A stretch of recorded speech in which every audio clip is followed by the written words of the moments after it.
I got word that I was to be looking for snipers. And he said, Grace, give me the glasses, I'll look. I said, no, you get yourself killed. And all of a sudden, I heard that we have a very similar saying, no atheists are in foxholes. That's right. Can you describe that?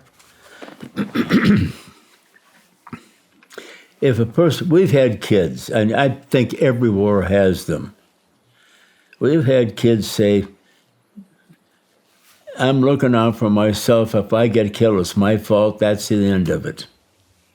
Some of them will say, I'm going to hope God will help me get through this battle. No atheists in foxholes, though. I've seen them yell and scream and help. Oh, God, help me. I've heard it time and time again. And they won't tell you, but they'll pray. You could see they're praying, but they would never tell you. And you don't bother them. When you know a man might be praying, you leave him alone. You never say a thing to him. You don't question him. But that started on Guadalcanal. No atheists in foxholes. Really? And it spread to other battles. I used that expression several times in battle. What's that? I said I've used that expression several times in battle. But you made a deal with God on that island. I made a deal with God. I made a pledge. I broke the pledge. But God understood the whole situation. When I hit the beach, I was terrified. I had my face right down on the sand. I was so scared. Everything. The screaming and the yelling. I just said, Lord, I said, I don't know much about you at all. I know you exist. I know you are. And if you could help me and get me all this, I don't know, serve you the rest of my life. And I got a hunch there were a lot of kids on that beach praying too. Where else would you go? What would you do? Well, to make it real short, he got me off that island in 6 weeks. He never really got me until 9 years later. That was 9 years after the war. I had something happen to me that I felt so ashamed. We were on the north end. We had about 2 weeks to go. They finally pulled a big bonsai on us.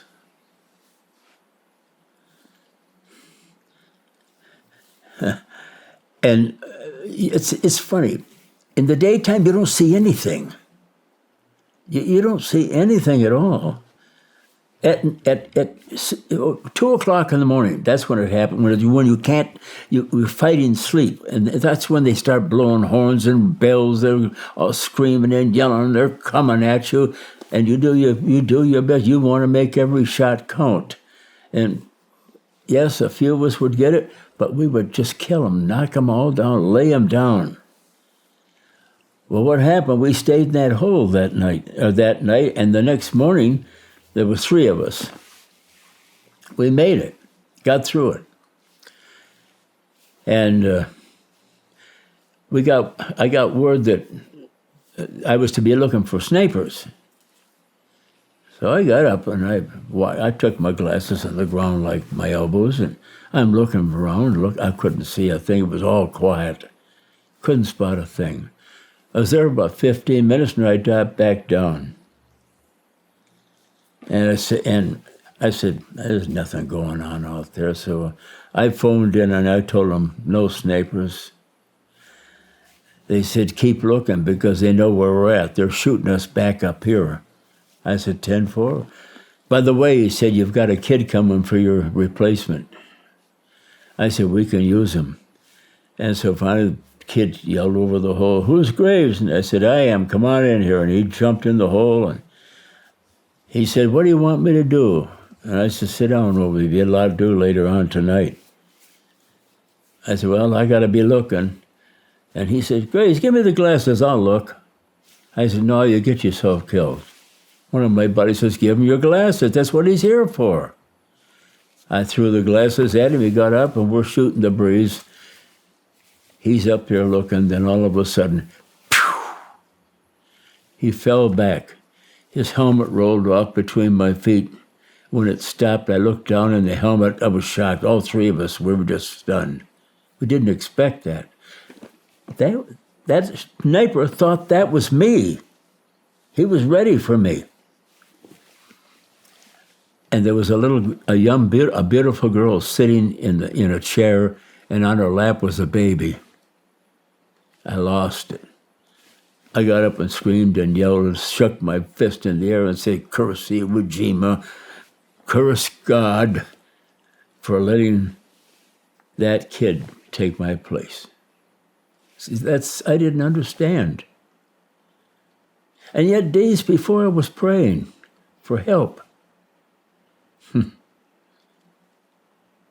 Well, we phoned in and told them what happened. We got into another hole. And same story until the end, and all of a sudden nothing was happening. They were down there by the water, and it was either come at us and die or go in the water and be shot in the water. Hey everybody, I'm Shawn Ryan. Click here to subscribe to the Shawn Ryan Show YouTube channel for the hottest and most compelling interviews that you will not see anywhere else. I've also made a playlist of all the previous SRS episodes so they're easy to find. You can find that right here.